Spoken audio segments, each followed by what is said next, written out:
স্ক্রিনে দেওয়া ভিডিওটা আগে দেখুন। দাড়ি টুপিওয়ালা থাকলেই কিন্তু মানুষ ভালো হয় না, এটা কিন্তু তার একটা প্রমাণ। আসলে লেবাসদারি, এতদিন শুনছেন যে লেবাসদারি, আসলে লেবাস। এখন আপনারাই বলুন, এই খানকির পোলা একে কি করা উচিত? আমি মনে করি বাংলাদেশে মহিলা মাদ্রাসায় কোনো পুরুষ শিক্ষক থাকতে পারবে না। সেটা মহিলাদের ব্যাপার, সেইখানে মহিলা শিক্ষকই দরকার। এইরকম অহরহ ঘটনা কিন্তু বাংলাদেশে ঘটেছে। কেউ কিন্তু বলে নাই একবারও যে মহিলা মাদ্রাসায় মহিলা শিক্ষকই থাকবে, এরকম কথা কিন্তু কেউ বলে নাই।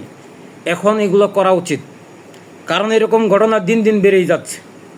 এর আগে একটা ঘটনা শুনেছিলাম, সকালে মুক্তব পড়তে গেছে, ওই মসজিদে যেটা পড়তে যায় সকালবেলা, আমরা ছোটোবেলায় পড়ছি, ওইখানেও একটা মেয়েকে কিন্তু দর্শন করা হয়েছিল।